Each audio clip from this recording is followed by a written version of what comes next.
नमस्ते मुलांनो, आज आपण भूगोलाचा वारे हा पाठ शिकणार आहोत. आता तुम्ही म्हणाल फळा नाही आहे, तर माझी थोडी अडचण आहे की ज्यामुळे मी आज फळा नाही लावू शकत आहे आणि फळ्याच्या जागेवर माझे घट बसलेले आहेत, त्यामुळे मला तिथे फळा अडकवता येत नाही आणि दुसऱ्या ठिकाणी ताई अभ्यासाला बसले, त्यामुळे तिथे पण ते ठेवता येत नाही. म्हणून मी आज फळा घेतला नाही. आणि तसंही फळ्यावर मी तुमच्यासमोर व्हिडिओ काढताना लेसन घेत नाही, म्हणजे लिहित नाही. फळ्यावर मी फक्त मुद्दे लिहिलेले असतात की आपल्याला या पाठातून काय काय शिकायचं. ओके, तर आत्ता मी एक एक मुद्दा वाचते आणि तुम्हाला एक्सप्लेनेशन देते, स्पष्टीकरण देते की वारे या पाठामध्ये काय. जसं आपण मागे हवेचा दाब बघितला, तसे वारेच्या संदर्भातले एक एक मुद्दा वाचत वाचत मी तुम्हाला स्पष्टीकरण देते. वर्गाच्या खिडकीतून बाहेर पहा. कोणत्या वस्तू हलताना दिसत आहेत? कोणत्या वस्तू स्थिर आहेत? हलणाऱ्या वस्तूंपैकी कोणत्या वस्तू स्वतःहून हालत आहेत? स्वतःहून न हलणाऱ्या वस्तू कोणत्या? त्या कशामुळे हालत असाव्यात? आता हे जे काही प्रश्न त्यांनी सांगितलेत ते तुमच्याशी बोलताना जस्ट आपण गप्पा मारतो ना, तसं बोलायचं आहे. आणि आपण बाहेर बघायचं की बाहेर काय काय हलताना दिसतंय. झाडाची पानं हलताना दिसत आहे, पक्षी हलताना दिसत आहेत, किंवा इतर वस्तू कोणीतरी एका ठिकाणाहून दुसरीकडे नेतं, म्हणजे ते हलताना दिसतंय. पण मग याच्यामध्ये पक्षी हलतात, हे कसं काय हलतात? तर ते स्वतःहून हालचाल करतात, बरोबर. पण झाडांची पानं किंवा झाडांच्या फांद्या ज्या हलताना दिसतात त्या स्वतःहून हालचाल करत नाही. झाडं स्वतःहून हालत नाही, तर ते हवेमुळे हलतात किंवा वाऱ्यामुळे हलतात. तर वारा किंवा हवा हे आपल्याला दिसत नाही, पण ते आपल्याला त्यांच्या म्हणजे झाडांच्या हालचालींमुळे, पानांच्या हालचालींमुळे, किंवा आपल्या जवळून असा वारा गेला किंवा वाऱ्याचं झुळूक आली तर आपल्याला ते जाणवतात, फक्त ते आपल्याला दिसत नाहीत. बऱ्याच वाऱ्याचा स्पर्श आपल्याला सहज जाणवतो, परंतु आपण वारा पाहू शकत नाही. आपल्या सभोवताली अनेक वस्तू हलतात तेव्हा आपल्याला वारा अनुभवता येतो. म्हणजेच हवेच्या वाहण्याचा वाऱ्याशी संबंध असतो. मग हवा का वाहते हा आपल्याला प्रश्न पडतो. आता वारा आणि हवा हे दोन जरी शब्द असले तरी हवा ही स्थिर असते. म्हणजे समजा आपल्याला काही हलताना दिसत नाही आहे, समजा मी आता घरात बसली, मला इथे काही हलताना दिसत नाही, याचा अर्थ इथे हवा नाही आहे का? तर आहे, हवा आहे पण वारा नाही. जेव्हा मी पंखा चालू करते तेव्हा तो वारा लागतो, म्हणजे हलणारी हवा म्हणजे वारा, पण स्थिर हवा म्हणजे हवा. तर हवा ही सगळीकडे असते आणि हलणारी हवा ही जी असते तिला वारा असं म्हणतात. तर इथे त्यांनी एक हे तयार करायला सांगितलं आहे. दोन मुलांना बोलवा असं त्यांनी सांगितलं आणि त्यांना याची भेंडोळी तयार करायची. भेंडोळी म्हणजे गुंडाळी. असा जसा आपण पेपर हे असा गोल गोल गोल गोल करतो की नाही, तर याला काय म्हणतात? भेंडोळी. काय म्हणतात? भेंडोळी. भेंडोळी असं त्यांनी नाव दिलेलं आहे. आपण त्याला कागदाची गुंडाळी असं पण म्हणू शकतो.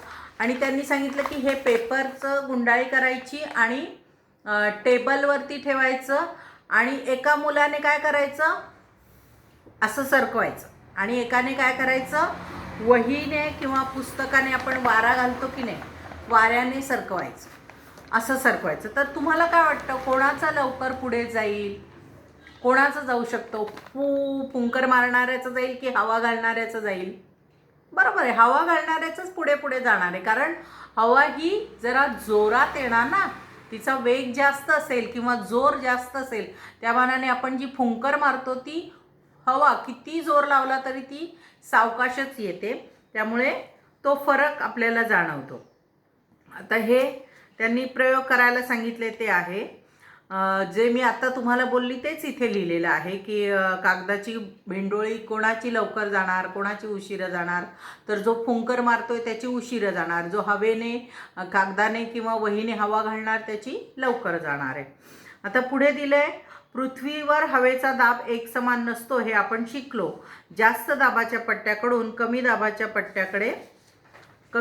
पट्ट्याकडे हवेची हालचाल क्षितिज समांतर दिशेत होत असते. या हालचालींमुळे वारा निर्माण होतो. आता हे जे सांगितले त्यांनी की हवेचा दाब सर्वत्र सारखा नसतो, पण जास्त दाबाच्या पट्ट्याकडून कमी दाबाच्या पट्ट्याकडे हवा जास्त दाब जिथे असते तिकडून कमी दाब जिकडे असतो तिकडे हवेची क्षितिज समांतर हालचाल होते. क्षितिज समांतर म्हणजे काय? सरळ पातळीमध्ये, किती वर खाली अशी जात नाही, सरळ जाते, इकडनं तिकडे जाते असं. हवेच्या दाबाच्या फरकातील तीव्रतेचा परिणाम वाऱ्याच्या गतीवर होतो. हवेच्या दाबातील फरक जेथे कमी असेल तेथे वारा मंद गतीने वाहतो आणि सर्वसाधारणपणे जागतिक पातळीत हवेच्या दाबातील फरक जिथे अधिक असतो तेथे वारे वेगाने वाहतात. वाऱ्याचा वेग देखील भिन्न भिन्न रूपात आढळतो. वाऱ्याचा वेग किलोमीटर प्रति तास किंवा नॉट्स या परिमाणात मोजला जातो. तर त्यांनी काय सांगितलंय? हवेच्या दाबाच्या फरकातील तीव्रतेचा परिणाम वाऱ्याच्या गतीवर होतो. म्हणजे हवेचा दाब, समजा एका ठिकाणी हवेचा दाब जास्त आहे आणि या ठिकाणी हवेचा दाब कमी आहे, तर यांचा जो फरक असतो, फरक म्हणजे काय? जे मोठी संख्या आहे त्याच्यातून छोटी संख्या वजा करा आणि ते जो येणार ती वजाबाकी जी येईल ते त्याच्यातील फरक.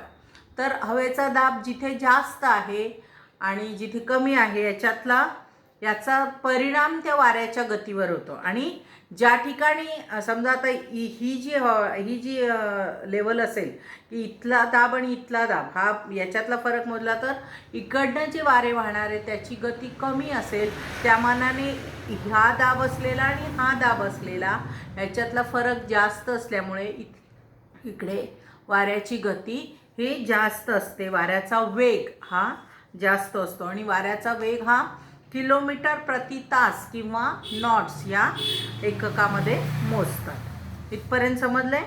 आता पुढे आहे, संपूर्ण पृथ्वीच्या संदर्भात विचार करता पृथ्वीच्या परिवलनाचा परिणाम वाऱ्याच्या वाहण्याच्या दिशेवर होतो. उत्तर गोलार्धात वारे आपल्या मूळ दिशेपासून उजवीकडे वळतात, तर दक्षिण गोलार्धात मूळ दिशेच्या डावीकडे वळतात. आकृती 5.2 त्यांनी ही आकृती बघायला सांगितली आपल्याला. ही इथे जी आकृती आहे ही आकृती बघायची आणि त्याच्यावरनं आकृती बघत वाचन करायचं आणि व्हिडिओ बघायचा. म्हणजे तिन्ही गोष्टी एका वेळी करायच्या आहे. जेव्हा तुम्ही व्हिडिओ बघत असाल तेव्हा तुम्ही पुस्तक जवळ उघडून ठेवा. पुस्तकातली आकृती बघायला सांगितली की लगेच आकृती बघायची, मग व्हिडिओ ऐकायचा, वाचायचं, आकृती बघायची. व्हिडिओ स्टॉप करून तुम्ही बघू शकता. तर त्यांनी काय सांगितलं आहे की उत्तर गोलार्धात वारे आपल्या मूळ दिशेकडून उजवीकडे वळतात. हे उत्तर गोलार्ध म्हणजे याच्या वरचा भाग, पृथ्वीचा वरचा भाग म्हणजे उत्तर गोलार्ध, विषुववृत्तापासून खालचा भाग म्हणजे दक्षिण गोलार्ध. आता वरच्या गोलार्धात वारे उजवीकडे वळतात आणि दक्षिण गोलार्धात ते डावीकडे वळतात. काय होतं आहे? वारे उजवीकडे वळतात आणि इथे डावीकडे वळतात. दक्षिण गोलार्धात डावीकडे वळतात आणि उत्तर गोलार्धामध्ये उजवीकडे वारे वळतात. आणि हे सगळं काय होतं आहे? पश्चिमेकडून पूर्वेकडे वाहताना पृथ्वीच्या परिवलनामुळे त्यांच्या मूळ दिशेत बदल होतो. आणि वाऱ्यांच्या मूळ दिशेत बदल का होतो? तर पृथ्वीचं परिवलन होत असतं. परिवलन होत असल्यामुळे वाऱ्यांची जी दिशा असते पश्चिमेकडून पूर्वेकडे होणाऱ्या दिशेमध्ये बदल होतो. आता पुढची आकृती आहे 5.3. ही 5.3 म्हणजे ही इथली आकृती. आता याच्यामध्ये काय दिले त्यांनी आधी आपण वाचूया म्हणजे तुम्हाला ते हे करता येईल. उत्तर गोलार्धात मध्य अक्षवृत्तीय जास्त दाबाच्या इथे त्यांनी जे दिलं आहे की ही आकृती आहे याचं निरीक्षण करायचं आणि याच्यावर जे प्रश्न विचारले त्याचं उत्तर लिहायचं आहे.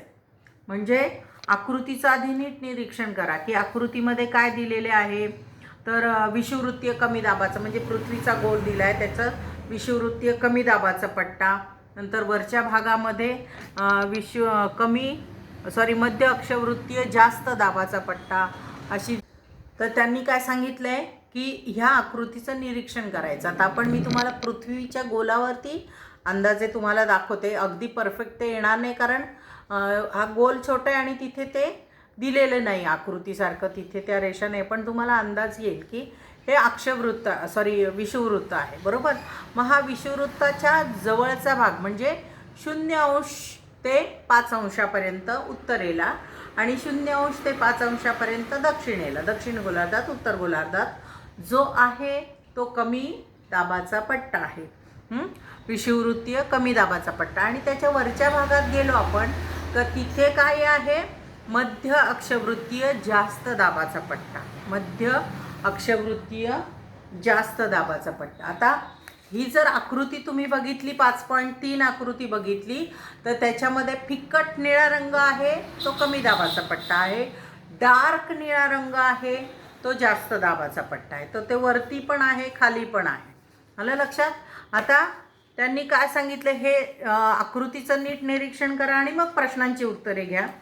तर आकृती तुम्ही नीट बघितली, बघून घ्या तिथे काय काय दिले ते नीट लक्षात ठेवा आणि मग पुढे प्रश्नांची उत्तरं द्यायची. उत्तर गोलार्धात मध्य अक्षवृत्तीय जास्त दाबाकडून विषुववृत्तीय कमी दाबाच्या पट्ट्याकडे वाहणारे वारे कोणते? उत्तर गोलार्धात मध्य अक्षवृत्तीय जास्त दाबाकडून म्हणजे मध्य अक्षवृत्तीय जास्त दाबाकडून म्हणजे ह्या दाबाकडून विषुववृत्तीय कमी दाबाकडे, विषुववृत्तीय कमी दाबाकडे वाहणारे पट्टे कोणते? पूर्वीय वारे. कोणते आहे? पूर्वीय वारे. आता पुढचा प्रश्न आहे, पश्चिमी वाऱ्यांची दक्षिण गोलार्धातील दिशा कोणती? पश्चिमी वाऱ्यांची दक्षिण गोलार्धातील, आता पश्चिमी वारे कुठे? इथे नाव दिले बघा, पश्चिमी वारे. पश्चिमी वाऱ्यांची दक्षिण गोलार्धातील दिशा कोणती? तर पश्चिम, कारण त्या दिशेच्या नावावरनं वाऱ्यांना तसं नाव दिलं जातं. आलं लक्षात? पूर्वीय वारे म्हणजे पूर्वेकडून वाहणारे वारे, पश्चिमी म्हणजे पश्चिमेकडे वाहणारे वारे. तर वाऱ्यांच्या दिशेवरून त्यांना तसं नाव दिलं जातं. मध्य अक्षवृत्तीय जास्त दाबाच्या पट्ट्याकडून उपध्रुवीय कमी दाबाच्या पट्ट्याकडे कोणते ग्रहीय वारे उत्तर गोलार्धात वाहतात? आता त्यांनी काय विचारलंय बघा प्रश्न. मध्य अक्षवृत्तीय जास्त दाबाच्या पट्ट्याकडून म्हणजे ह्या पट्ट्याकडून वरच्या उपध्रुवीय कमी दाबाच्या पट्ट्याकडे कोणते वारे वाहतात? इथे नाव दिलेलं आहे पश्चिमी वारे वाहतात. आलं लक्षात? मग ते उत्तर येणार पश्चिमी वारे वाहतात. ध्रुवीय वाऱ्यांची दिशा दोन्ही गोलार्धात सारखीच का नसते? आता हे आणखी थोडं उत्तर कसं आहे, ध्रुवीय गोलार्धात बघा हे इकडच्या दिशेने वाहतात आहे, लक्षात येते? तुमचा बाण कसा आहे? इकडे, आणि याचा बाण कसा आहे? इकडे. म्हणजे वरच्याचा बाण दोघांची विरुद्ध दिशा आहे थोडक्यात. मला आता ते असं दाखवता येत नाही आहे, पण याची दिशा जशी आहे त्याच्या विरुद्ध ह्याची दिशा आहे. म्हणजे मग त्यांच्या दिशा सारख्या का नाही आहेत? तर पृथ्वीच्या परिवलनाचा वाऱ्यांच्या दिशेवरती परिणाम होतो, म्हणून ध्रुवीय वाऱ्यांची दिशा दोन्ही गोलार्धात सारखी नाही आहे. प्रश्न जर असा विचारला, ध्रुवीय वाऱ्यांची दिशा दोन्ही गोलार्धात सारखी का नाही आहे? तर पृथ्वीच्या परिवलनाचा परिणाम त्यांच्या वाऱ्यांच्या दिशेवर होतो, म्हणून सेम नाही आहे. दक्षिण गोलार्धात वाऱ्याचे कोणकोणते प्रकार आढळतात? दक्षिण गोलार्धात, आता इथे पुन्हा तुम्ही दक्षिण गोलार्ध बघा. दक्षिण गोलार्धात कोणते कोणते आहेत? पूर्वीय वारे आहेत, पश्चिमी वारे आहेत, ध्रुवीय वारे आहेत. कोणते कोणते? पूर्वीय वारे, पश्चिमी वारे आणि ध्रुवीय वारे हे इथे आहेत. पूर्वीय वारे उत्तर आणि दक्षिण गोलार्धातील कोणत्या दिशेने वाहतात? आता पूर्वीय वारे हे बघा, हे पूर्वीय वारे, हे पूर्वीय वारे. या विषुववृत्ताच्या दोन्ही बाजूला इथे पूर्वीय वारे, इथे पूर्वीय वारे, हे कोणत्या दिशेने वाहतात? तर उत्तर गोलार्धामध्ये ते ईशान्य नैऋत्य दिशेने वाहतात आणि दक्षिण गोलार्धामध्ये ते आग्नेय वायव्य दिशेने वाहतात. आलं लक्षात? आग्नेय वायव्य दिशेने वाहतात. अशा पद्धतीने वाऱ्यांची दिशा आपल्याला लक्षात येते. वारे ज्या दिशेकडून वाहत येतात त्या दिशेच्या नावाने ते ओळखले जातात. उदाहरणार्थ पश्चिमी वारे म्हणजे पश्चिमेकडून येणारे वारे. वाऱ्यांची वाहण्याची दिशा, कालावधी, व्यापलेला प्रदेश, हवेची स्थिती यावरून वाऱ्याचे वेगवेगळे प्रकार पडतात. तर वाऱ्यांचे वेगवेगळे प्रकार जे आहेत ते आपण आता बघणार आहोत. त्याच्यात आहे ग्रहीय वारे. ग्रहीय वारे म्हणजे काय ते मी वाचून समजावून सांगते तुम्हाला. पृथ्वीवर जास्त दाबाच्या पट्ट्यांकडून कमी दाबाच्या पट्ट्यांकडे वर्षभर नियमित वाहणारे वारे जे असतात त्या वाऱ्यांचे पृथ्वीवरचे क्षेत्र विस्तीर्ण क्षेत्र व्यापतात, त्यामुळे त्यांना ग्रहीय वारे असं म्हणतात. म्हणजे जे आपण पृथ्वीचे पट्टे बघितलेले हे जे काही पट्टे बघितले वायुदाब पट्टे, त्या वायुदाब पट्ट्यांमध्ये जास्त दाबाच्या पट्ट्याकडून कमी दाबाच्या पट्ट्याकडे, आता जे आपण हे बघितलं आहे इकडनं हा जास्त मध्य अक्षवृत्तीय जास्त दाबाचा पट्टा, हा पण जास्त दाबाचा पट्टा, हे कमी. तर जास्त दाबाच्या पट्ट्याकडून कमी दाबाच्या पट्ट्याकडे वाहणारे जे वारे असतात त्यांना ग्रहीय वारे असं म्हणतात आणि ते जास्त विस्तीर्ण क्षेत्र व्यापतात, त्यामुळे त्यांना ग्रहीय वारे म्हणतात. उदाहरणार्थ पश्चिमी वारे आणि पूर्वीय वारे हे काय आहे? ग्रहीय वाऱ्यांचे प्रकार आहेत. आणि ध्रुवीय वारे पण. दोन्ही गोलार्धात 25 अंश ते 35 अंश अक्षवृत्ताच्या दरम्यान असलेल्या जास्त दाबाकडून विषुववृत्तीय कमी दाबाच्या पट्ट्यांकडे वारे वाहतात. पृथ्वीच्या परिवलनाचा या वाऱ्यांवर परिणाम होऊन त्याची मूळ दिशा बदलते आणि उत्तर गोलार्धात हे वारे ईशान्येकडून नैऋत्येकडे, तर दक्षिण गोलार्धात आग्नेयेकडून वायव्येकडे वाहतात. आता हा जर तुम्ही ही आकृती नीट बघितली, नीट अभ्यासली, तर तुमच्या लक्षात येईल की इथे जे लिहिलेलं आहे त्याप्रमाणे हे वारे जास्त दाबाकडून कमी दाबाकडे वाहतात. ते पूर्वीय वारे आणि पश्चिमी वारे, त्याच्यानंतर ध्रुवीय वारे, हे जे काय आहेत पूर्वीय वारे, पश्चिमी वारे, ध्रुवीय वारे, यांना ग्रहीय वारे म्हणतात. आणि हे जे आहेत साधारण 25 अंश ते 35 अंश अक्षवृत्त, म्हणजे वरचं उत्तर गोलार्धातलं आणि दक्षिण गोलार्धातलं. तर या ठिकाणी हे त्या भागामध्ये त्यांची मूळ दिशा जी आहे पूर्वेकडून पश्चिमेकडे किंवा पश्चिमेकडून पूर्वेकडे, ही दिशा जी आहे ही दिशा बदलते आणि बदलून काय होतं की उत्तर गोलार्धात हे ईशान्येकडून नैऋत्येकडे, हे बघा ईशान्येकडून नैऋत्येकडे, आणि दक्षिण गोलार्धामध्ये हे आग्नेयेकडून वायव्येकडे वाहतात. पुढे दोन्ही वारे विषुववृत्ताजवळील हवेच्या थंड पट्ट्याजवळ येऊन मिळतात. या वाऱ्यांना पूर्वीय वारे असे म्हणतात. आणि ते दोन्ही विषुववृत्त जे आहे विषुववृत्ताच्या जवळ येऊन मिळतात, म्हणजे दोन्ही दोन वेगवेगळ्या दिशेने येतात आणि त्या ठिकाणी शांत पट्ट्याजवळ येऊन मिळतात. दोन्ही गोलार्धात मध्य अक्षवृत्तीय जास्त दाबाच्या पट्ट्याकडून 60 अंश अक्षवृत्ताच्या जवळ असलेल्या हवेच्या कमी दाबाच्या पट्ट्याकडे वारे वाहतात. आकृती 5.3 बघा, म्हणजे ह्याच्यासाठी सुद्धा हे इथे जे दिलं आहे त्याच्यासाठी सुद्धा आपल्याला ही आकृती नीट अभ्यासायची की याच्यावर वायुदाबाचे वेगवेगळे पट्टे दिलेले आहेत आणि वारे कुठून कुठे वाहतात ते दिलेलं आहे, तर त्याचा आपण अभ्यास करू शकतो. दक्षिण गोलार्धात हे वारे वायव्येकडून आग्नेयेकडे, तर उत्तर गोलार्धात नैऋत्येकडून ईशान्येकडे वाहतात. या वाऱ्यांना पश्चिमी वारे असं म्हणतात, जे आता आपण बघितलं, मी तुम्हाला दाखवलं चित्र ते.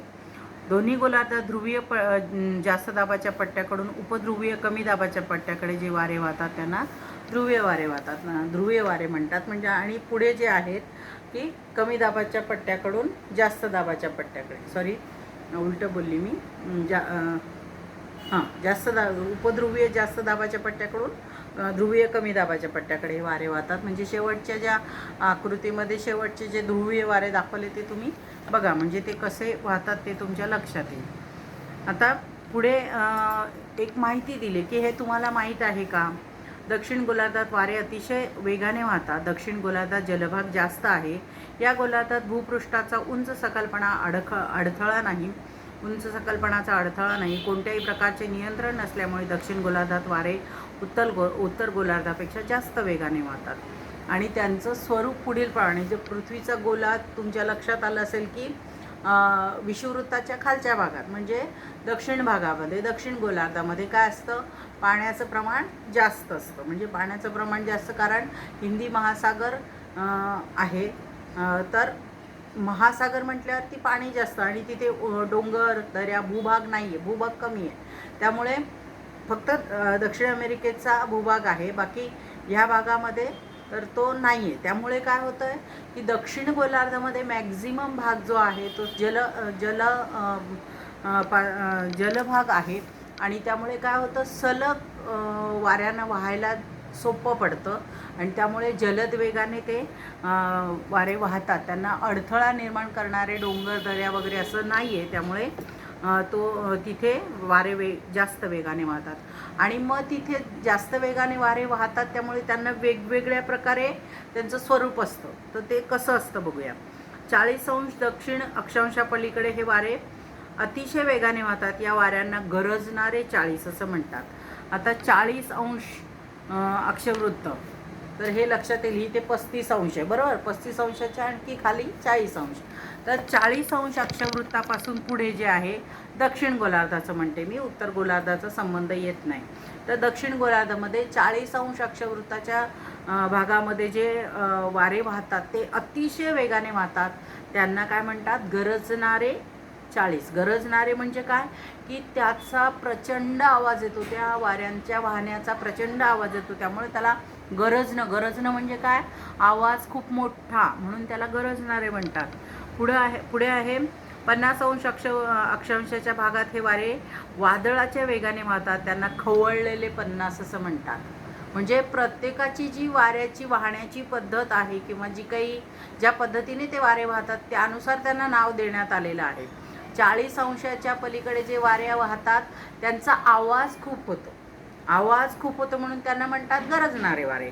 50 अंशाच्या पलीकडे जे वारे वाहतात ते खवळलेले वारे, म्हणजे जेव्हा वादळासारखे वादळ ज्या वेगाने वाहतं तसं वाहतात, त्यामुळे त्यांना खवळलेले 50 असं म्हणतात. आणि 60 अंश दक्षिण अक्षांशाभोवती वारे वादळाच्या प्रचंड आवाजाने वाहतात. त्यांना किंचाळणारे 60 असं म्हणतात.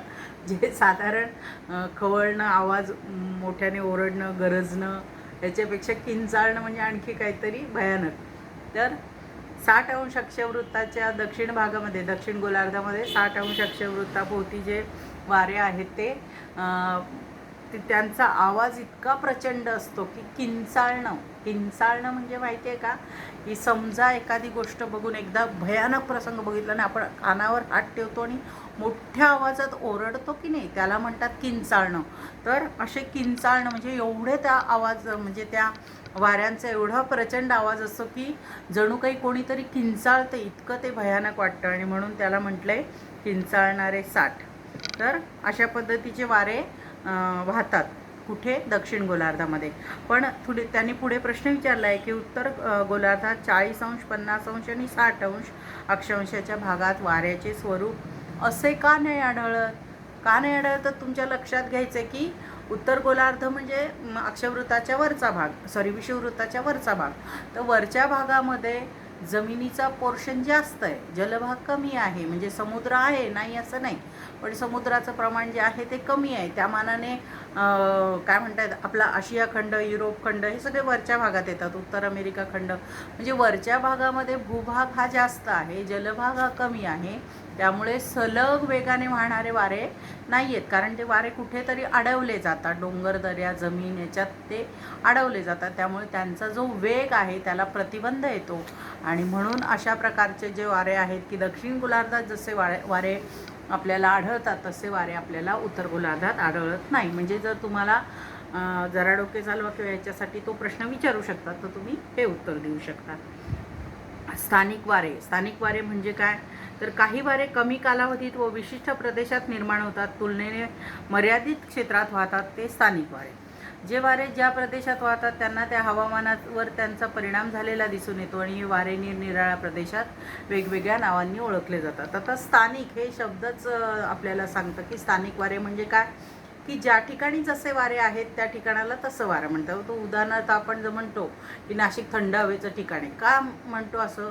कारण नाशिकमध्ये हवा थंड असते. जरी तुम्ही उन्हाळ्यात जरी आलात तरी कूल वाटतं, ऊन असतं नाही असं नाही, पण उष्णता पण असते, तापमान पण वाढलेलं असतं, पण तरीसुद्धा दुसऱ्या शहराच्या कम्पॅरेटिव्हली नाशिकमध्ये थंड वाटतं.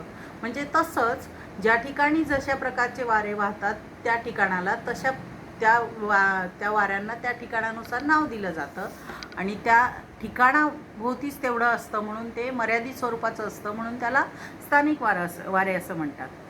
आता पुढे त्यांनी एक आकृती दिलेली आहे, ही आकृती दिली आहे दरीची, आणि दरीच्या आकृतीमध्ये त्यांनी बाणाने ते वारे कसे वाहतात ते दाखवलं आहे. जर तुम्ही नीट निरीक्षण केलं या आकृतीचं तर तुमच्या लक्षात येईल की सकाळची वेळ, सूर्य उगवलेला आहे म्हणजे सकाळची वेळ आहे आणि सकाळच्या वेळी काय असणार आहे की हा भूभाग जो आहे थंड असणार ना, कारण उष्णता खाली पोचायला वेळ लागते दरीमध्ये. म्हणजे दरीतला भाग कसा असणार आहे थंड, त्या मानाने वरचा भाग कसा असणार आहे उष्ण. तर काय होतं आहे की इथली हवा ही वर जाते, दरीकडून पर्वताकडे जाते. तर आपण बघूया पुढे. भूपृष्ठाची उंची, जमिनीचे व पाण्याचे तापणे तसे थंड होणे, हवेचा दाब इत्यादी गोष्टी लक्षात घेऊन खालील कृती करायची आहे. कृती करायची म्हणजे चित्रावरून त्यांनी माहिती तयार करायला सांगितलेली आहे. दरीचं दाखवलं आहे, तर त्याची वैशिष्ट्ये मी चित्रावरून तुम्हाला 1-2-3 वैशिष्ट्ये सांगते, बाकी तुम्ही विचार करा की दरीय वाऱ्यांची वैशिष्ट्य काय असतील. तर इथे सूर्य उगवला आहे, वाऱ्यांची दिशा खालून वर दाखवली. म्हणजेच काय की दिवसा हे वारे दरीतून वरती पर्वतीय भागाकडे वाहतात. त्यानंतर दिवसा या वाऱ्यांची निर्मिती होते.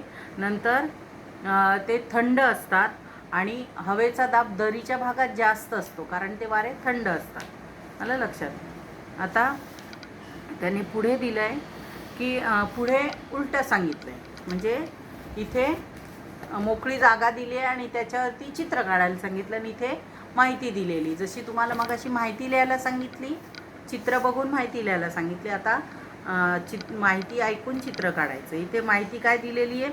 पर्वतीय वाऱ्यांची वैशिष्ट्ये की रात्री पर्वत शिखर लवकर थंड होते, दरीचा भाग तुलनेने उष्ण असतो, पर्वतावर हवेचा दाब जास्त असतो, पर्वताकडून दरीकडे थंड वारे वाहतात आणि दरीतील उष्ण व हलकी हवा वर ढकलली जाते, त्यामुळे थंड हवा दरीकडे खाली जाते आणि पर्वतीय वारे सूर्यास्तानंतर वाहतात. आता इथे तुम्हाला जे चित्र काढायचं, ते चित्र काढताना तुम्हाला काय करावं लागेल, रात्रीची वेळ दाखवा किंवा सूर्य मावळतानाची वेळ दाखवा. आता सूर्य मावळतानाची वेळ दाखवणं शक्य नाही आहे, कारण सूर्य उगवणं आणि सूर्य मावळणं हे चित्रात सारखंच दिसतं. त्यामुळे सूर्य मावळतानाची वेळ दाखवण्यापेक्षा रात्रीची वेळ दाखवा.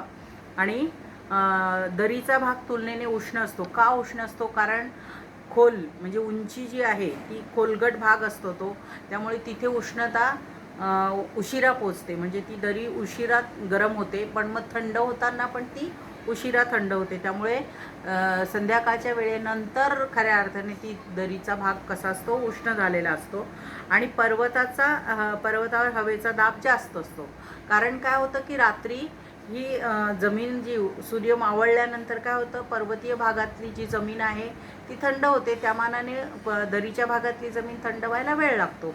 त्यामुळे ही थंड झाल्यामुळे काय होतं, इथे हवेचा दाब वाढलेला असतो आणि मग त्यामुळे पर्वतीय भागाकडून दरीकडे थंड वारे वाहतात आणि मग दरीच्या भागात ते वारे वाहत जातात आणि दरीतील उष्ण आणि हलकी हवा वर ढकलली जाते. म्हणजे जेव्हा ती थंड हवा खाली येते तेव्हा ही उष्ण हवा वर जाते. अशा पद्धतीने थंड हवा दरीकडे वेगाने खाली येते. दरीतील उष्ण हवा हलकी आणि हलकी होते आणि वर जाते आणि ती हवा खाली जाते. आणि पर्वतीय वारे हे सूर्यास्तानंतर म्हणजेच रात्रीच्या वेळी, संध्याकाळी जेव्हा सूर्य मावळला त्याच्यानंतरचा जो खरा वेळ असतो, ती उष्णता कमी झालेली असते वातावरणातली, त्यावेळी ते घडतं. तर तशा पद्धतीचं तुम्हाला ते चित्र काढावं लागेल. आलं लक्षात. आता पुढे त्यांनी हे विचारलं आहे की हे तुम्हाला माहीत आहे का. विषुववृत्ताच्या उत्तर आणि दक्षिणे सुमारे 5 अंश अक्षवृत्तापर्यंत वर्षातील बराच काळ हवा थंड असल्याने तेथे वारे वाहत नाही, म्हणून या पट्ट्याला विषुववृत्तीय शांत पट्टा असे म्हणतात.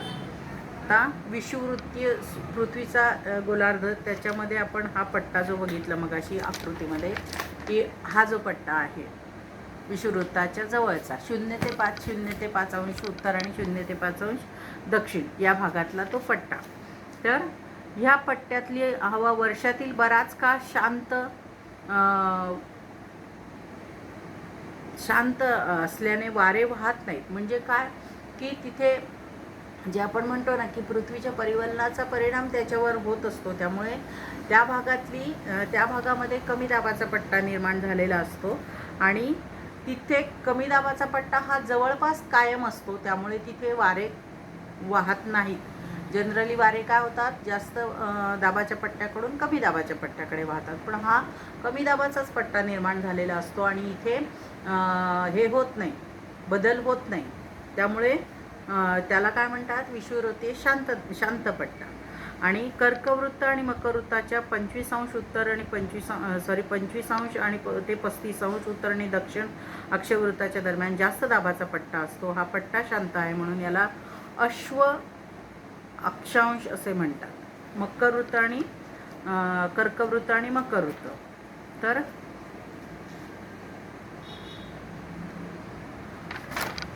हा पट्टा कर्कवृत्त आणि मकरवृत्त 25° ते 35°, 25° ते 35°, उत्तर आणि दक्षिण गोलार्धामध्ये तो पट्टा असलेला, त्या पट्ट्यामध्ये काय असतं, जास्त दाबाचा पट्टा निर्माण झालेला असतो आणि तोही शांत पट्टा म्हणून असतो, म्हणून त्याला अश्व अक्षांश असं म्हणतात. हे त्यांनी दिलेली माहिती आहे की ती आपण जाणून घ्यायची. पुढे 2 वेगळे चित्र दिले. एक समुद्राच्या लगतचं चित्र दिलं आहे, दुसरं पण तेच चित्र आहे, म्हणजे तसंच चित्र आहे समुद्राच्या लगतचं, पण दिवसा आणि रात्री समुद्र आणि जमीन याच्यामध्ये काय फरक पडतो, वारे कसे वाहतात, कोणते वारे कुठून कुठे वाहतात, हे बघण्यासाठी त्यांनी हे 2 वेगळे चित्र दिले. एक दिवसाचं चित्र दिलं आहे आणि तुम्ही नीट निरीक्षण करायचं आहे त्या चित्राचं, कारण कुठून कुठे हवा वाहते, हवा कोणती तापते, कोणती वर जाते, कोणती खाली जाते, हे चित्र नीट अभ्यासलं की मग तुमच्या हे वाचन करून लक्षात येणार आहे सगळं. आणि हे ह्या प्रश्नांची उत्तरं ह्या चित्र बघूनच द्यायची. त्यामुळे मी इथे जरी तुम्हाला उत्तर सांगितलं तरी तुमच्या ते तितकं लक्षात राहणार नाही, पण मी वाचन करते, तुम्ही ह्या प्रश्नांची उत्तरं मात्र तुम्ही हे चित्र बघून मग लिहा. आलं लक्षात? इथे पुस्तकावरच पेन्सिलने लिहिलं तरी चालेल. पुढे दिलेल्या आकृत्यांचे निरीक्षण करा. खारे वारे आणि मतलई वारे. तर खारे वारे म्हणजेच काय, सागरीय वारे, आणि मतलई म्हणजे भूमीय वारे. तर असे त्या ह्या वाऱ्यांविषयी विचारलेल्या प्रश्नांची उत्तरं चित्र बघून सांगा. दिवसा भूपृष्ठालगत वारे समुद्राकडून जमिनीकडे का वाहतात? दिवसा भूपृष्ठालगतचे वारे म्हणजे जमिनीच्या जवळचे वारे हे समुद्राकडून जमिनीकडे का वाहतात? तर आणि भूपृष्ठालगत जमिनीकडून समुद्राकडे वारे. आता तुम्हाला हे मागे आपण शिकलेलो आहे ते लक्षात आहे का बघा. तर जमीन ही उशिरा तापते, उशिरा थंड होते. पाणी हे लवकर तापतं आणि लवकर थंड होतं. पुढे दिलेलंच आहे, बरोबर. अधिक तापते त्यामानाने पाण्याची घनता कमी असते, अस्थिर असते, लवकर तापत नाही, बरोबर. हेच आहे. तर हे जर तुमच्या लक्षात असेल तर तुम्हाला ही उत्तरं लिहिणं सोपं होईल. नंतर त्यांनी सांगितले भूपृष्ठालगत जमिनीकडून समुद्राकडे वारे केव्हा वाहतात? भूपृष्ठालगत जमिनीकडून समुद्राकडे वारे केव्हा वाहतात? तर आकृती नीट बघायची. काय होतं आहे, जमिनीवरील हवा तापते आणि वर जाते. म्हणजे दिवस जेव्हा असतो तेव्हा काय होतं, जमिनीच्या जवळची हवा तापते आणि वर जाते आणि नंतर ती समुद्राकडे वाहते. आणि तिथे कमी दाब असतो. दिवसा जमिनीवर कमी दाब असतो आणि सागरी हवा नंतर ती हवा काय होतं, समुद्राच्याकडे जाते. त्यानंतर ती काय होते, गरम होते, म्हणजे तो पिरेळतो आणि तिथे गेल्यानंतर ती खाली जाते. कुठे? समुद्राजवळ, समुद्राच्या पृष्ठाजवळ जाते. आणि भूपृष्ठालगतची हवा जेव्हा तिथे जास्त दाब निर्माण होतो तेव्हा ती हवा किंवा ते खारे वारे काय होतात, जमिनीकडे वाहत येतात. आलं लक्षात? हे चक्र इथे खारे वाऱ्यांचं दिले. खारे वारे म्हणजे समुद्राकडून जमिनीकडे येणारे वारे. आणि जेव्हा इकडे कमी दाब असतो तेव्हा, जमिनीकडे कमी दाब असतो तेव्हा ती जमिनीकडची हवा समुद्राकडे जाते आणि समुद्राकडे जास्त दाब निर्माण होतो तेव्हा ती हवा जमिनीकडे वाहते. सागरीय वारे किंवा भूमीय वारे कशाला म्हणतात? तर सागरी वारे म्हणजेच खारे वारे. तर समुद्राकडून जमिनीकडे वाहणाऱ्या वाऱ्यांना खारे वारे म्हणतात आणि जमिनीकडून समुद्राकडे वाहणाऱ्या वाऱ्यांना मतलई वारे किंवा भूमीय वारे असं म्हणतात. तर ह्या प्रश्नांची उत्तरं तुम्ही पेन्सिलने लिहून घ्यायची. आता पुढे ही जी घटना घडते ह्या चित्रात किंवा या चित्रात जे वारे वाहतात ते कसे वाहतात, का होतात, हे चित्रावरनं वारे कसे वाहतात त्यांची दिशा त्यांनी दिलेली आहे. पण हे का घडतं, याचं भौगोलिक कारण काय ते त्यांनी पुढे दिलं आहे. जमीन जास्त घनतेच्या पदार्थांनी बनलेली असते.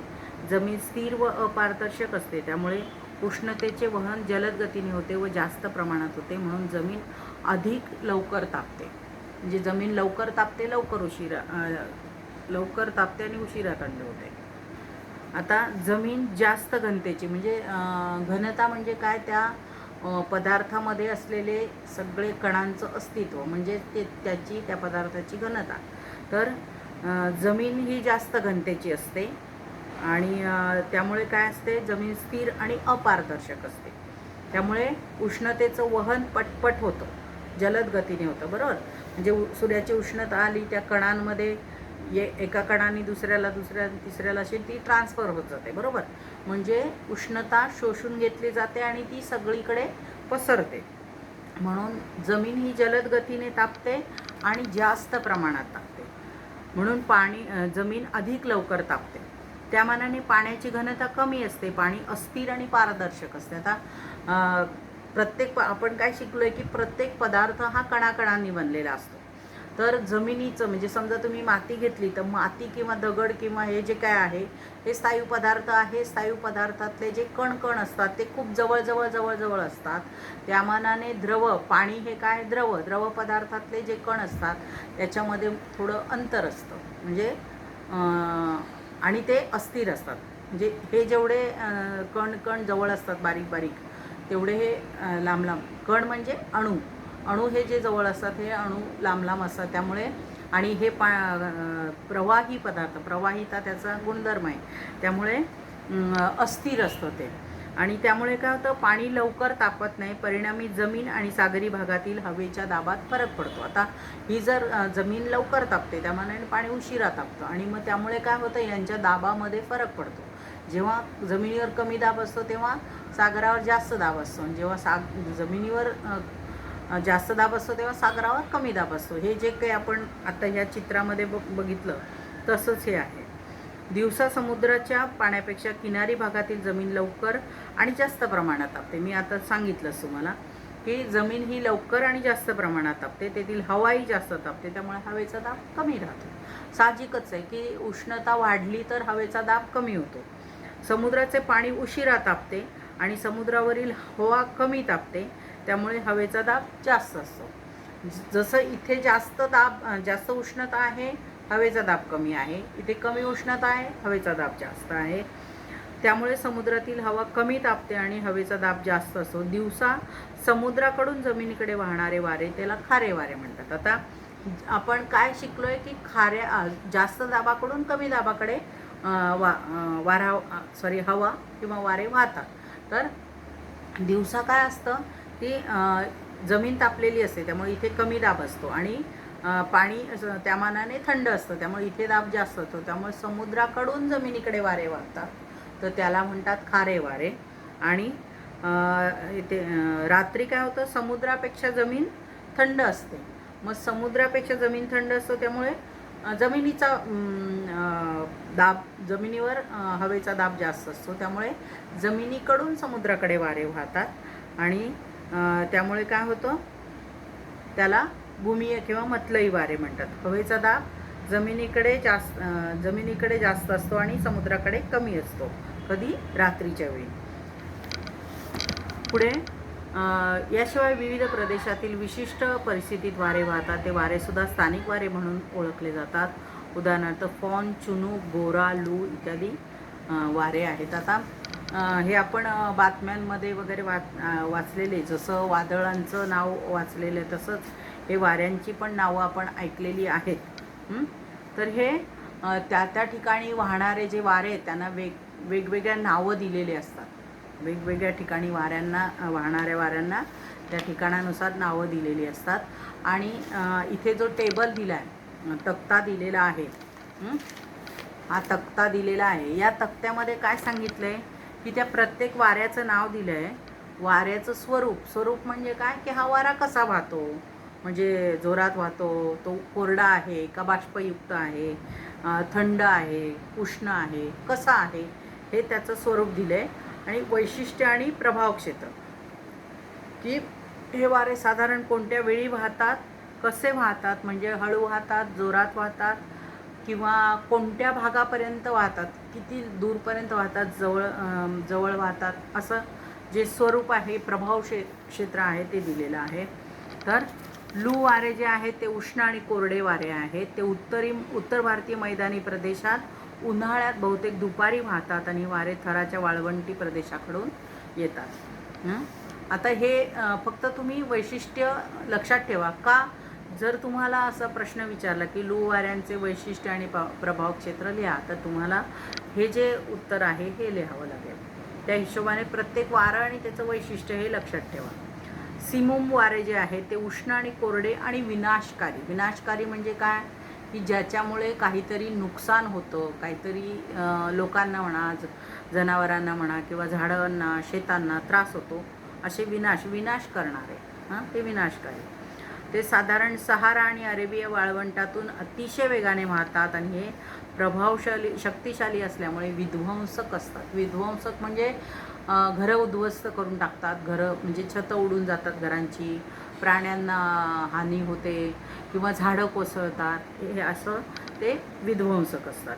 चिनूक वारे हे उबदार आणि कोरडे वारे असतात. हे उबदार म्हणजे की याच्यामुळे त्रास होत नाही, की छान वाटते. जसं आपल्याला थंडीमध्ये स्वेटर वगैरे घातल्यावर जसं ऊब वाटते, तसं उबदार म्हणजे छान वाटतं, असे वारे असतात. ते अमेरिकेतील रॉकी पर्वताच्या पूर्व उताराहून खाली वाहतात. परिणामी तेथे बर्फ वितळतो, त्यामुळे दऱ्यातील तापमान वाढते. आता हे जे काय आहे, हे उबदार म्हणजे थोडीशी उष्णता त्याच्यात असलेले वारे आहेत, आणि कोरडे आहेत, त्याच्यामध्ये बाष्पाचं प्रमाण नाही आहे. मग हे जे वारे आहे ते रॉकी पर्वताच्या उताराहून खाली वाहत जातात. त्यामुळे काय होतं, रॉकी पर्वतावरती जे बर्फ असतं ते वितळतं, आणि वितळल्यामुळे दरीतील तापमान ह्या वाऱ्यांमुळे वाढ होते. आता मिस्ट्रल वारे हे कसे, थंड आणि कोरडे. तर स्पेन, फ्रान्स, भूमध्य सागराच्या किनारी लगतच्या प्रदेशात हे वारे वाहतात. ते आल्प्स पर्वताहून येतात आणि थंड वाऱ्यांमुळे किनाऱ्यालगतच्या तापमानात घट होते. आता इथे जे पर्वतांची नावं आली आहेत ती व्यवस्थित लक्षात ठेवा, उलटं करू नका.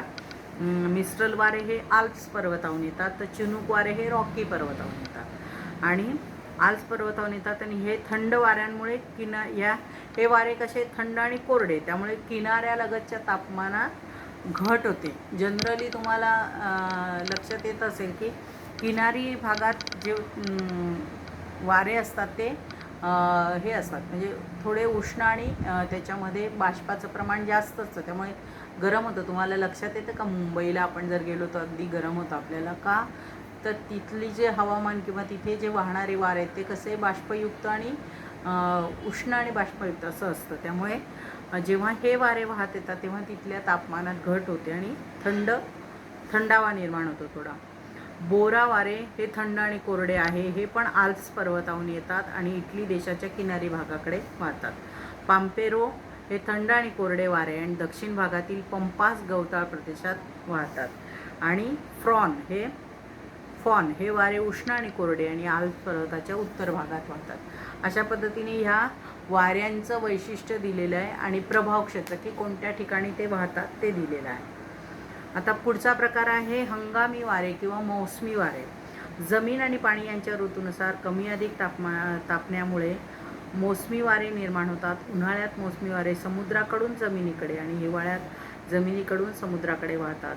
आग्नेय आशिया, पूर्व आफ्रिका, उत्तर ऑस्ट्रेलिया या प्रदेशात मोसमी वाऱ्यांमुळे विशेष परिणाम होताना आढळतो. परिणामी उन्हाळा व हिवाळा ऋतूंवर मोसमी वाऱ्यांचा प्रभाव होतो.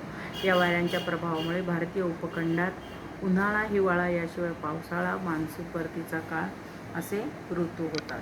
आता या मोसमी वारे म्हणजेच हंगामी वारे ते विशिष्ट ऋतूमध्ये वाहणारे वारे आहेत की जमीन आणि पाणी यांच्यावर ऋतूनुसार कमी अधिक तापमान होत असं. बरोबर, ऋतूनुसार जमीन आणि पाणी यांचं तापमान ऋतूनुसार कमी अधिक होतं आहे. कसं होतं आहे, उन्हाळ्यात ते जास्त असतं, हिवाळ्यात कमी असतं. तर उन्हाळ्यात मोसमी वारे समुद्राकडून जमिनीकडे वाहतात आणि हिवाळ्यात जमिनीकडून समुद्राकडे, म्हणजे जे आधीच जे आपण अभ्यासलं त्याच्या उलट कसं आहे ते.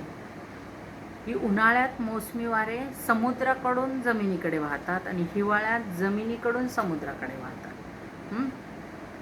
तर आग्नेय आशिया, पूर्व आफ्रिका, उत्तर ऑस्ट्रेलिया या प्रदेशावर मोसमी वाऱ्यांचा विशेष परिणाम होताना दिसतो.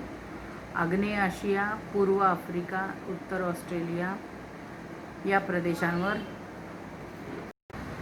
आता ही आकृती जर बघितली, या आकृत्या दोन्ही तुम्ही नीट बघितल्या, पुस्तक उघडून ठेवा, आकृती जर नीट बघितल्या तर तुमच्या लक्षात येईल की आकृतीवरनं विषुववृत्तीय कमी दाबाचा पट्टा आणि विषुववृत्तीय जास्त दाबाचा पट्टा कसा निर्माण झाला आहे, कुठे निर्माण झाला आहे, कोणत्या भागात आहे,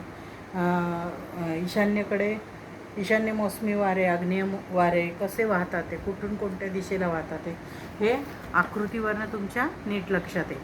तर मोसमी वारे हे मोठ्या प्रमाणावरील खारे आणि मतलई वारे असतात. हे राहिलं. भारतीय उपखंडात उन्हाळा आणि हिवाळा ऋतूंवर मोसमी वाऱ्यांचा प्रभाव होतो आणि वाऱ्यांच्या प्रभावामुळे भारतीय उपखंडात उन्हाळा आणि हिवाळा या शिवाय पावसाळा आणि मान्सून परतीचा काळ असे ऋतू होतात. आता भारतीय उपखंडात काय सांगितलं त्यांनी की उन्हाळा आणि हिवाळा या ऋतूंवर मोसमी वाऱ्यांचा प्रभाव पडतो. जसं इथे सांगितलं की समुद्राकडून जमिनीकडे आणि जमिनीकडून समुद्राकडे वारे उन्हाळा आणि हिवाळा या ऋतूत कसे वाहतात ते सांगितलं. आणि त्यानुसार काय होतं की भारतीय उपखंडामध्ये काय होतं, उन्हाळा आणि हिवाळा याच्याशिवाय पावसाळा हा पण ऋतू निर्माण होतो. कारण वाऱ्यांची दिशा जी आहे त्याच्यामुळे काय होतं आहे, पावसाळा हा ऋतू निर्माण होतो. आणि मान्सून परतीचा काळ हा पण एक ऋतूचाच, म्हणजे जरी आपण म्हणत असलो की एकूण 3 ऋतू आहे, उन्हाळा, पावसाळा, हिवाळा, पण मान्सून परतीचा काळ हा पण एक सर्टन पिरियड असतो आणि त्याला मान्सून परतीचा ऋतू असं नाव दिलेलं आहे. तर मोसमी वारे हे मोठ्या प्रमाणावरील खारे आणि मतलई वारे असतात. भारतीय उपखंडावर होणारी बहुतांश वृष्टी ही मोसमी वाऱ्यांच्या प्रभावाने होते. हे वारे विषुववृत्त ओलांडल्यानंतर नैऋत्य दिशेकडून भारतीय उपखंडाकडे जून ते सप्टेंबर या कालावधीत वाहतात. यांना नैऋत्य मोसमी वारे म्हणतात आणि हे बाष्पयुक्त असतात. आता जर आपण नीट वातावरणाचा पण नीट अभ्यास केला आणि हे वाचलं नीट तर लक्षात येईल की भारतीय उपखंडावर होणारी बहुतांश वृष्टी ही मोसमी वाऱ्यांच्या प्रभावामुळे होणारी आहे. हे वारे विषुववृत्त ओलांडल्यानंतर नैऋत्य दिशेकडून, तर बघा ते आकृती नीट बघा तुम्ही, काय सांगितले, भारतीय उपखंडावर होणारी वारे हे विषुववृत्त ओलांडल्यानंतर नैऋत्य दिशेकडून भारतीय उपखंडाकडे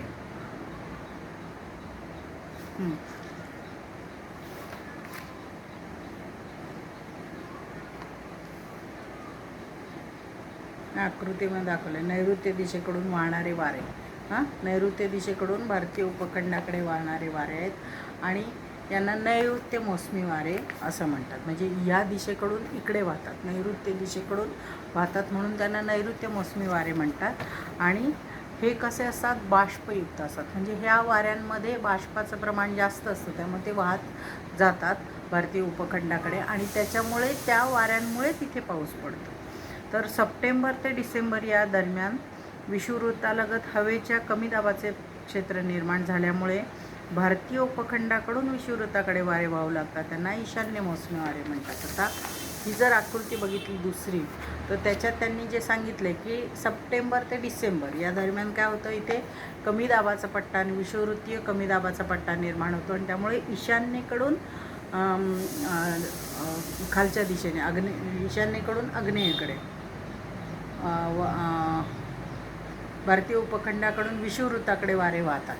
म्हणजेच हे ईशान्येकडून खालच्या दिशेने वारे वाहतात. म्हणजे भारतीय उपखंडाकडून विषुववृत्ताकडे वारे वाहतात, तर त्यांना ईशान्य मोसमी वारे असे म्हणतात. आणि हे वारे कोरडे असतात, त्यामुळे जे वारे कोरडे असतात त्याच्याने पाऊस पडत नाही, जे वारे बाष्पयुक्त असतात त्याच्याने पाऊस पडतो. आणि वाऱ्यांच्या स्थिर आणि अतिवादळी स्थितीचा विचार करता आपल्याला आवर्तांचा अभ्यास करणे आवश्यक आहे. आता आवर्त म्हणजे काय, तर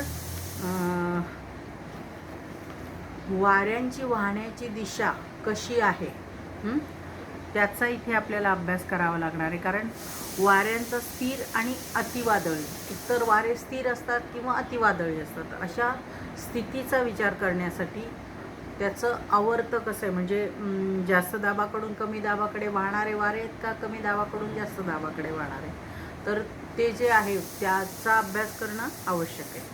तर आवर्त म्हणजे काय, एखाद्या ठिकाणी हवेचा कमी दाब असतो व सभोवताली हवेचा दाब जास्त असतो तेव्हा आवर्त वाऱ्यांची परिस्थिती निर्माण होते. म्हणजे एखादा समजा सेंटर धरलं आहे की त्या ठिकाणी हवेचा दाब कमी आहे आणि त्याच्या आजूबाजूला हवेचा दाब जास्त आहे, तेव्हा काय होतं आहे, जास्त दाबाकडून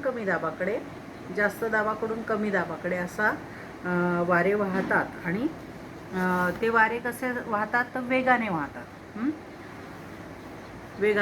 पृथ्वीच्या परिवलनामुळे उत्तर गोलार्धात आवर्त वारे घड्याळाच्या काट्याच्या विरुद्ध दिशेत, तर दक्षिण गोलार्धात हे वारे घड्याळाच्या काट्याच्या दिशेने वाहतात. आवर्तांच्या वेळी आकाश ढगाळ असते, हे वारे वेगाने वाहतात आणि भरपूर पाऊस पडतो. आवर्त वाऱ्यांचे प्रभाव क्षेत्र मर्यादित असते. या वाऱ्यांचा कालावधी, दिशा आणि क्षेत्र अतिशय अनिश्चित असते. उपग्रहाने घेतलेले चक्रीवादळाचे चित्र पहा.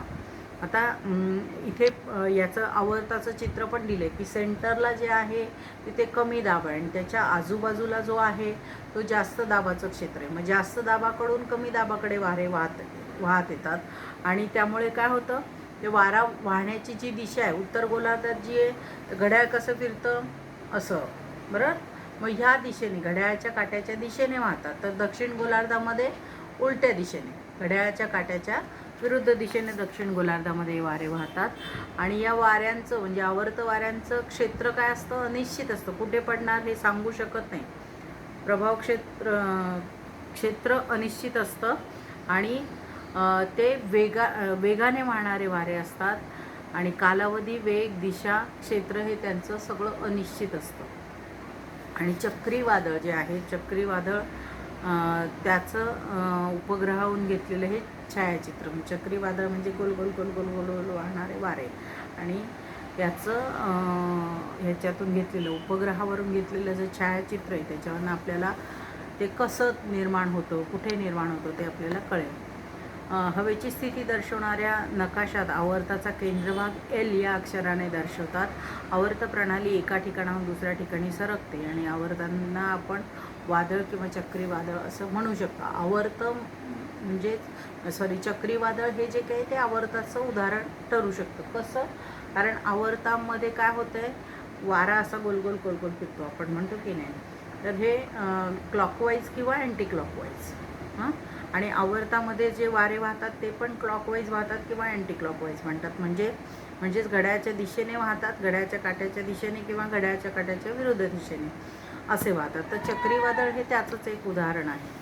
पॅसिफिक महासागरात पश्चिम भागात जपान, चीन, फिलिपाईन्स इत्यादी देशांच्या किनाऱ्यालगत निर्माण होणारे वादळ टायफून नावाने ओळखले जातात. आता ज्या ठिकाणी जे वादळ निर्माण होतं त्या ठिकाणी त्या वादळाला विशिष्ट नावं दिलेली आहेत. जसं आपण इथे वारे वाहतात, स्थानिक वारे जे आहेत त्या स्थानिक वाऱ्यांना त्या ठिकाणाच्या वैशिष्ट्यानुसार नावं दिलेली आहेत. तसंच वादळांना पण नावं दिलेली आहेत.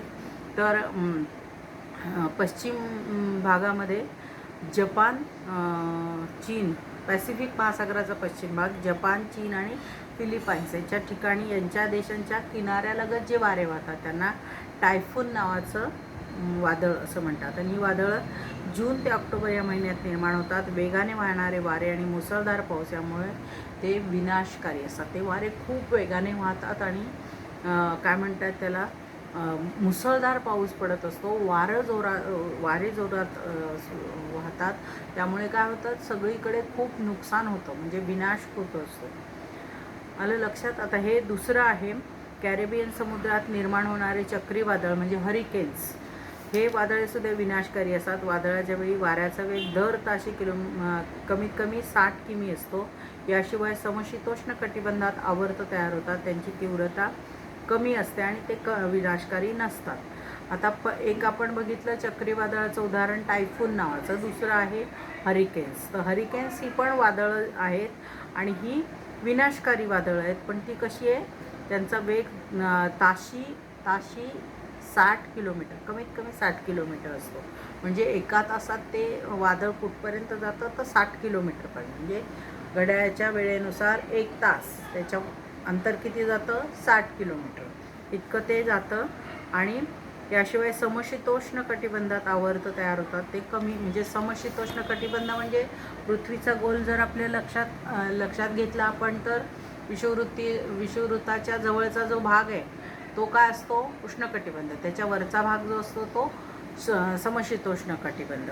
तर समशीतोष्ण कटिबंधात पण वादळं निर्माण होतात, पण ती कमी विनाशकारी असतात, त्यांचा वेगही कमी असतो, तीव्रता कमी असते. आता पुढचं आहे प्रत्यावर्त.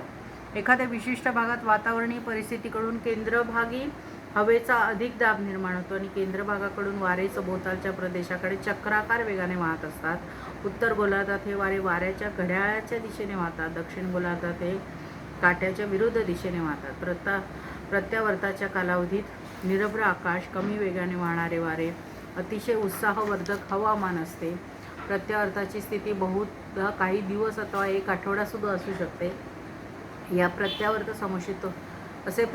समशीतोष्ण कटिबंधात निर्माण होतात. हवेची स्थिती दर्शवणाऱ्या नकाशात प्रत्यावर्ताचा केंद्रभाग एच या अक्षराने दाखवतात आणि प्रत्यावर्त हे जास्त दाबाच्या पट्ट्यात प्रकर्षाने जाणवतात. या प्रदेशातून वारे बाहेर जात असतात, त्यामुळे इथे पावसाचे प्रमाण कमी होते. आता आवर्ताच्या विरुद्ध प्रत्यावर्ताचं की हे एखाद्या विशिष्ट परिस्थितीत केंद्रभागी हवेचा दाब, म्हणजे सेंटरला हवेचा दाब जास्त असतो आणि तिकडनं वारे बाहेरच्या दिशेने वाहत असतात. आणि ते वाहताना सुद्धा कसं होतात, उत्तर गोलार्धात क्लॉकवाईज आणि दक्षिण गोलार्धात अँटी क्लॉकवाईज. म्हणजे पृथ्वीच्या वरच्या भागामध्ये ते वाहतात तर घड्याळाच्या काट्याच्या दिशेने, आणि पृथ्वीच्या खालच्या भागात जे वाहतात तर घड्याळाच्या काट्याच्या विरुद्ध दिशेने वाहतात. आणि मात्र जसे आवर्त वारे हे विनाशकारी असतात तसे हे नसतात. तर हे कसे असतात, म्हणजे उत्साहवर्धक असतात, निरभ्र आकाश असतं, वारे कमी वेगाने वाहणारे असतात. आणि ही अशी परिस्थिती जी असते ती कशी म्हणजे छान असतं, चांगलं असतं. प्रत्यावर्त वाऱ्यांचं जे आहे ते विनाशकारी नाही, त्रासदायक नाही आहे. तर ते उत्साहवर्धक हवामान राहतं, वातावरण तसं असतं. आणि साधारण समशीतोष्ण कटिबंधामध्ये हे निर्माण होतात आणि ते राहतात. पण याचा एक तोटा काय आहे की हे वारे बाहेरच्या दिशेने, म्हणजे सेंटरला दाब जास्त असतो त्यामुळे वारे बाहेरच्या दिशेने जातात आणि त्यामुळे काय होतं, तेथे पावसाचं प्रमाण कमी असतं. आणि आकृत्या तुम्हाला लक्षात येईल की प्रत्यावर्ताची जी आकृती, त्याला सेंटरला हे म्हणजे जास्त दाब आहे, आणि आवर्ताची जी आकृती आहे त्याच्यात सेंटरला कमी दाब आहे आणि वारे बाहेरून आत येतात आणि प्रत्यावर्तामध्ये आतून बाहेर जातात. तर हे आकृत्या नीट लक्षात ठेवा, कारण परीक्षेला तुम्हाला आकृत्या काढायला येऊ शकतं. मला लक्षात, तर इथपर्यंत हा पाठ संपलेला आहे.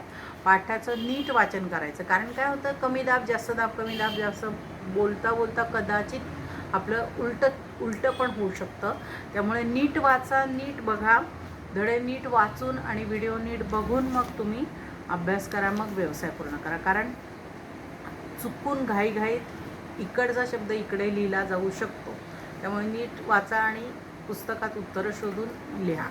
मला लक्षात, आणि अभ्यास करा, कारण आणखी 2-3 दिवसात परीक्षा सुरू होते. नमस्कार.